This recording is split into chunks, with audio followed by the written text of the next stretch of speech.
नमस्कार साथियों, मैं कुणाल आप सभी का संस्कृति आईएएस यूट्यूब चैनल पे स्वागत करता हूं। आज की वीडियो में हम लोग बात करने वाले हैं गणतंत्र दिवस के बारे में। आप सभी को पता है कि गणतंत्र दिवस हमारे लिए बेहद खास है और बहुत सारी अलग अलग झांकियां हम लोग उस दिन देखते हैं कि कर्तव्य पथ पर आती हैं। और हर एक राज्य अपनी किसी विशेष स्थिति को, विशेष घटना को या किसी विशेष स्मारक को प्रस्तुत करता है, जो भी उनको लगता है, और हर वर्ष उसके चयन के लिए खास प्रक्रिया होती है। दरअसल अभी ना गणतंत्र दिवस जो हम लोग का आने वाला है, उसके लिए झांकियों के चयन की प्रक्रिया चल रही है। सारी तैयारियां जोर शोर से चल रही है, लेकिन इसी बीच एक विवाद भी सामने आ गया है। विवाद यह है कि भाई रक्षा मंत्रालय ने 4 राज्यों की जो झांकियां थी उनको अस्वीकार कर दिया है कि अब आप कर्तव्य पथ पर नहीं जाने वाले हैं। अब जैसे ही यह घटना होती है तो यह घटना एक अलग रूप ले लेती है, क्योंकि यह जो चारों के चारों राज्य हैं ना, इन चारों ही जगह पर गैर भाजपा दल की सरकार है। और वहीं दूसरी स्थिति यह है कि सबने अब यही मुद्दा बना लिया है कि भारतीय जनता पार्टी नहीं चाहती कि किसी दूसरे राज्य की सरकार वहां पर अपनी किसी खास विशेषता को प्रस्तुत करे, कोई खास स्थिति को दर्शाए।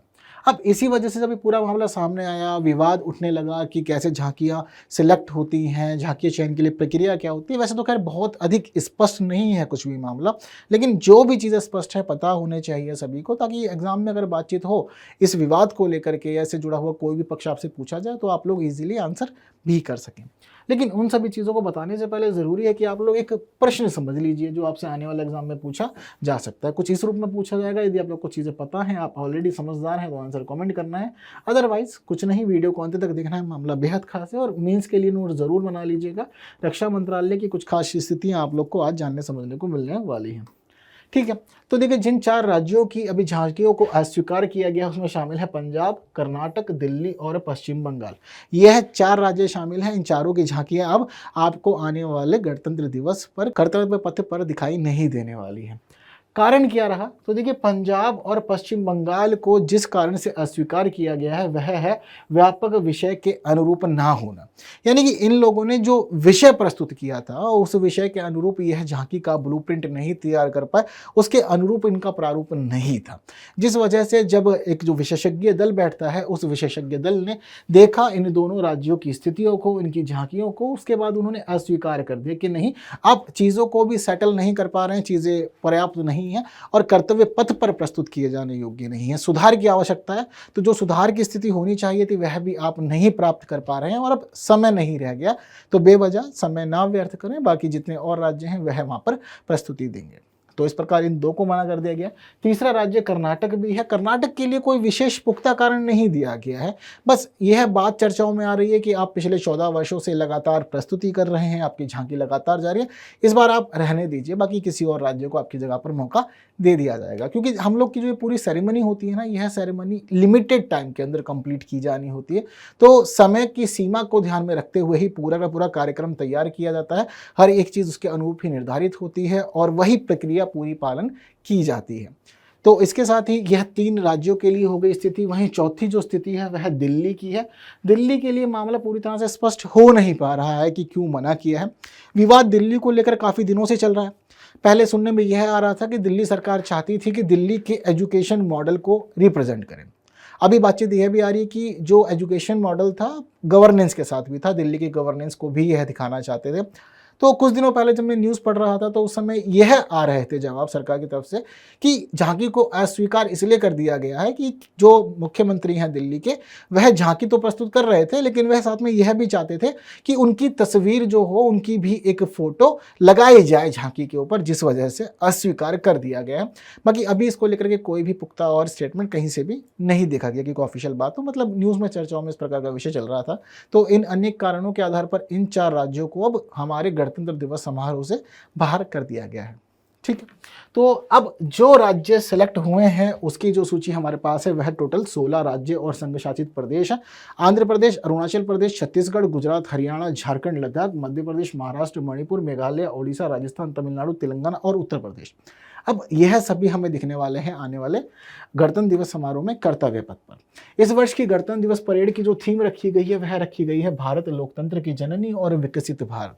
अब जितने भी कार्यक्रम हम लोग के होने वाले हैं वह इसी थीम के अनुरूप होंगे। यह बात आप सभी को पता है कि कोई भी काम होता है जिसकी एक पर्टिकुलर थीम निर्धारित कर दी जाती है, तो थीम का अर्थ यह है कि अब आपने जो भी करना है वह आपने इसके आसपास ही रह करके करना है, इसी थीम को आप अब कंप्लीट करेंगे, यह आपने ध्यान रखना है। तो जब आप लोग देखेंगे परेड, सभी लोग देखिएगा, बेहद खास है हमारे लिए और एक ही दिन होता है, तो ज़रूर हर एक चीज़ को देखिएगा, जानिएगा, समझिएगा। और ऐसा नहीं है कि सिर्फ मनोरंजन का विषय है, परीक्षा में प्रश्न भी बहुत बार पूछे गए हैं, यूपी पीसीएस में भी पूछ लिए गए थे। तो झांकियों को लेकर के मामला भी ध्यान रखना कि कहाँ से क्या प्रस्तुत किया गया था, किसकी क्या विशेषता थी, इत्यादि इत्यादि बहुत सारी चीज़ें होती है समझने के लिए। हम लोग भी डिस्कस करेंगे, ऐसा नहीं कि हम डिस्कस नहीं करेंगे, हम लोग भी डिस्कस करेंगे, बातों को जानेंगे, समझेंगे बिल्कुल बहुत अच्छे से। ठीक है, तो जितने भी अब यहाँ पर राज्य और संघ शासित प्रदेश हैं, सभी ने इसी प्रकार के, इसी थीम के अनुरूप अपनी चीज़ों को तैयार भी कर लेना है। चलिए आगे बढ़ते हैं और सबसे पहले यह समझते हैं कि झांकी की चयन की क्या प्रक्रिया होती है। आपको पता लग गया कि किस बार होने वाला है इस प्रकार का समारोह, कौन कौन से राज्य पार्टिसिपेट कर रहे हैं। राज्यों के अलावा आपको ये भी ध्यान रखना है कि मंत्रालय और विभाग भी रहेंगे यहाँ पर कुछ खास। ठीक है, तो उन सभी को भी हम लोग यहाँ पर देखेंगे। अब क्या होती है चयन प्रक्रिया, मतलब सभी राज्य जो है वह बता रहे हैं कि हमें बाहर कर दिया गया है, हमें चीज़ों को सेटल करने नहीं दिया गया, हमें प्रस्तुति देने नहीं दिया गया, तो इसके लिए कोई खास प्रक्रिया होती है या नहीं होती है, ऐसे ही काम चल रहा है। अगर होती है प्रक्रिया तो क्या होती है यह पता होनी चाहिए। तो देखिए, गणतंत्र दिवस परेड के लिए जो भी कार्यक्रम होता है उसके लिए सभी राज्य और केंद्र शासित प्रदेश जो हैं उनसे ना सुझाव मांगे जाते हैं। पहले तो आप सुझाव वगैरह भेजिए। कौन मांगता है? मेनली जो सारा काम होता है, यह काम होता है हमारे रक्षा मंत्रालय के तहत। तो देखिए, अब क्या होता है कि हर वर्ष राज्य सरकारें और केंद्र शासित प्रदेश साथ साथ में अलग अलग केंद्रीय मंत्रालय और विभाग, ये बात आप लोग को ध्यान रखनी है कि जो केंद्रीय मंत्रालय हैं और विभाग हैं उन्हीं को अनुमति है, राज्यों के मंत्रालय और विभागों को अनुमति यहाँ पर नहीं होती है। तो यह सभी जो होंगे, यह सारे के सारे कार्य जितने भी हैं, चाहे राज्य सरकार हो, केंद्र शासित प्रदेश हो या फिर केंद्र सरकार का कोई मंत्रालय विभाग हो, यह सभी केंद्रीय रक्षा मंत्रालय के तहत पूरी की पूरी प्रक्रिया को अंजाम देंगे। अंजाम कैसे देना है? सबसे पहले यह आवेदन करेंगे, इनको एक अप्लाई कर फॉर्म भरना होता है। अप्लाई करते हुए इन्हें हर एक चीज़ बतानी होती है रक्षा मंत्रालय को कि देखिए हम क्या क्या चाहते हैं अपने राज्य की तरफ से। तो एक प्रॉपर रिकॉर्ड सबके पास रहता ही है कि इस वर्ष हमने क्या किया, इस वर्ष हमने क्या किया, इस वर्ष क्या किया। तो हर वर्ष कुछ नई उपलब्धियां होती हैं और हमारा इतिहास भी बहुत लंबा है, तो राज्यों का भी अपना अपना जो इतिहास है वह भी विशेष है, बहुत लंबा कल्चर है सभी का। तो अलग अलग जो भी खास चीज़ें होती सबको प्रस्तुत किया जाता है, लेकिन हर वर्ष जरूरी है कि चीज़ें नहीं हो। ऐसा नहीं है कि आप सेम रिपीट कर दें, रिपीट करने की अनुमति भी नहीं होती है। तो आवेदन आप करेंगे, तो अप्लाई करेंगे, पहले आप बताएंगे कि हमारी थीम यह रहेगी, हमारा विषय यह है और इसके अनुरूप ही हमारा टैब्लू जो है वह तैयार किया जाएगा। अब आपका टैब्लू किस प्रकार से तैयार किया जाना है यह बात भी आपको पता होनी चाहिए पहले ही प्रॉपर। ऐसा नहीं है कि पहले आप सोचेंगे चलो अप्लाई कर देते हैं, विषय बता देंगे, अगर रक्षा मंत्रालय अप्रूव करता है तो उसके बाद फिर जो काम होना होगा वह सब होगा। नहीं, आपने क्या करना है कि जब आप अप्लाई करेंगे तो अप्लाई करते हुए ही एक ब्लूप्रिंट भी भेजेंगे कि हमारा जो टैब्लू होगा वह कुछ इस प्रकार का होगा, उसके आगे वाला हिस्सा ऐसा होगा, बीच वाला हिस्सा ऐसा होगा, पीछे वाला हिस्सा ऐसा होगा, और यह इस प्रकार के संदेश वहां पर देगा। म्यूजिक वगैरह की स्थिति कुछ इस प्रकार की रहेगी, आपने हर एक चीज वहां पर क्लियर करनी होगी, यह सब चीजें जरूरी है। जब आप यह सब काम कर लेंगे तो आपका एप्लीकेशन जो है वह रक्षा मंत्रालय के पास में पहुंच जाएगा। अब जैसे ही आपका जो है एप्लीकेशन रक्षा मंत्रालय के पास पहुंचेगा तो आपके प्रस्ताव का फिर मूल्यांकन होगा। मूल्यांकन कैसे होगा? रक्षा मंत्रालय अपने पास में कुछ विशेषज्ञों को नियुक्त करता है इस खास काम के लिए, और जितने भी विशेषज्ञ नियुक्त किए जाते हैं उन विशेषज्ञों के अंदर कला विशेषज्ञ, संस्कृति विशेषज्ञ, चित्रकला विशेषज्ञ, मूर्तिकला विशेषज्ञ, संगीत, वास्तुकला और कोरियोग्राफी विशेषज्ञ इत्यादि इत्यादि अनेक एक्सपर्ट बैठते हैं आकर के रक्षा मंत्रालय के साथ में, और चीज़ें डिस्कस की जाती हैं।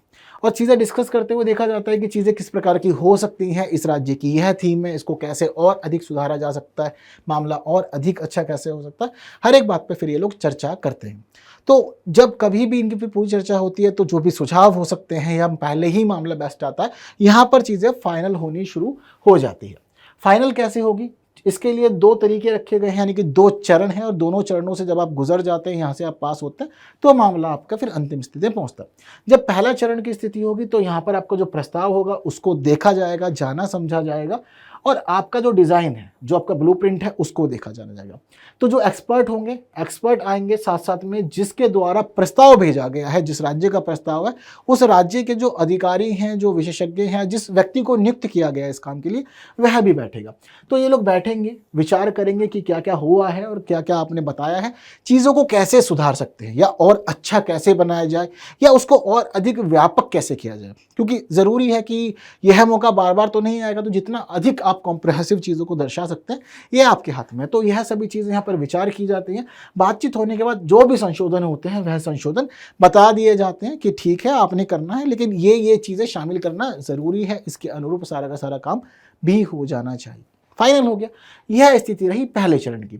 बहुत बार ऐसा भी होता है कि पहले चरण में आपका जो प्रस्ताव था या आपने जो बातें रखी, आप ब्लूप्रिंट के अंदर उसको पूरी तरह से रिप्रेजेंट नहीं कर पा रहे हैं, चीज़ें पॉसिबल नहीं हो पा रही है, या थीम आपकी सुटेबल नहीं लगी, जो आपका विषय था वह सुटेबल नहीं लगा, नहीं जच रहा मामला। तो ऐसी स्थिति में कुछ राज्य यहीं से ही बाहर हो जाते हैं। फिर उन्हें अगले वर्ष की तैयारी करने के लिए बोल दिया था कि अब आप अगले साल के लिए तैयारी करें, इस साल अभी आपको मौका नहीं दिया जाएगा। ठीक है। अब पहले चरण के अंदर अगर आप चीज़ों को शुरुआत में डिस्कस नहीं कर पाए हैं, संशोधनों पे नहीं पहुंच पाए हैं, एक चीज़ को अंतिम रूप नहीं दे पाए, तो आप यहाँ से बाहर हो जाएंगे। अब जितने लोग इसमें फाइनल हुए हैं, यानी कि जो राज्य या जो विभाग इसमें फाइनल हुए हैं, अब उनकी जिम्मेदारी यहाँ पर खत्म नहीं होगी। ऐसा नहीं कि फाइनल हो गए तो चलो जी ठीक है हो जाएगा मामला, नहीं। अब क्या होगा कि जब दूसरा चरण होगा तो दूसरे चरण के अंदर एक 3D मॉडल तैयार किया जाता है टैब्ल्यू का। जो 3D मॉडल होगा, फिर 3D मॉडल के हिसाब से चर्चा होती है, उसको देखा जाता है पूरा प्रॉपर हर तरफ से कैसा लग रहा है, ऊपर वाला एंगल कैसा आ रहा है, राइट साइड से कैसा लगेगा, लेफ्ट साइड से कैसा लगेगा, हर एक चीज़ उसकी देखी जानी समझी जाती है।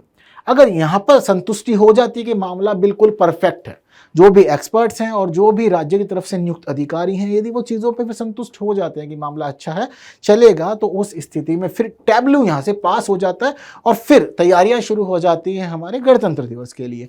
लेकिन अगर कहीं पर भी लगता है कि कुछ चीज़ें अभी भी गड़बड़ हैं, सेटिस्फाइंग नहीं है मामला, तो फिर संशोधनों पर बात होती है। फिर जो संशोधन रखे जाते हैं वह फिर लागू किए जाते हैं और अंतिम रूप देखा जाता है कि वह ले पा रहा है या नहीं और चीज़ें संतुष्ट हो पा रही है या नहीं।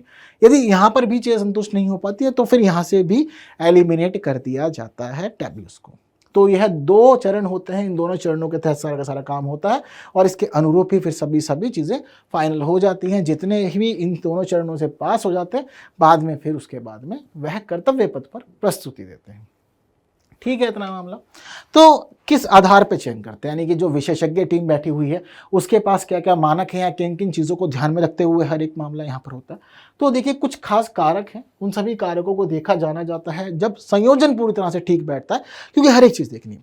राज्य की स्थिति देखनी है, राज्य किस मामले में खास है, आपने क्या विषय लिया है, विषय के अनुरूप टैब्लू आपका किस प्रकार का होगा, आपने क्या डिज़ाइन दिया है, क्या ब्लूप्रिंट है आपका, क्या 3D प्रिंट है, साथ साथ में आपने किस प्रकार के उसमें जो भी मटेरियल है वह आप लोग यूज़ कर रहे हैं, म्यूज़िक किस प्रकार का आ रहा है।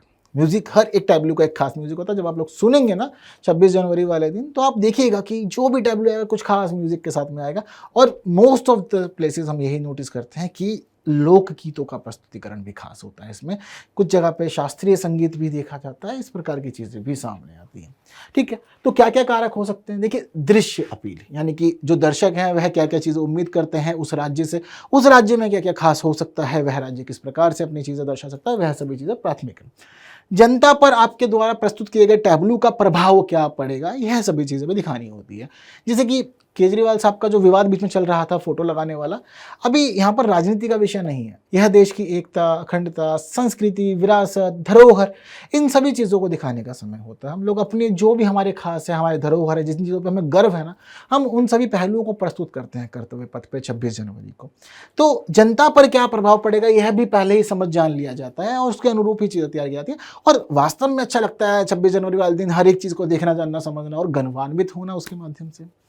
झांकी पर जो आपने विचार किया है, जो विषय रखा गया है, उस पर भी देखा जाता है कि क्या संयोजन बैठ रहा है या नहीं बैठ रहा, क्या क्या विवरण आपने दिया है, तो उन सभी चीज़ों को, और साथ साथ में संगीत, हर एक चीज़ को देखा जाता है। इसके अलावा इत्यादि इत्यादि कई अन्य पक्ष भी देखे जाते हैं, हिस्ट्री, कल्चर, लोगों की भावनाएं, हर एक चीज़ वहाँ पर देख करके जोड़ी जाती है, तब जाकर के कोई टैब्लू फाइनल होता है। यह सब कुछ इसके मामले में खास है। इसके साथ साथ यहाँ पर यह भी मामला खास है कि रक्षा मंत्रालय के जो विषय होते हैं उस विषय के तहत देखा जाता है कि आप लोग कितना चीज़ों को रिलेट कर पा रहे हैं, क्योंकि उसका विषय व्यापक होता है तो उसके व्यापक विषय में आप लोग शामिल हो पा रहे हैं या नहीं, इन चीज़ों को भी यहाँ पर कंसिडर किया जाता है।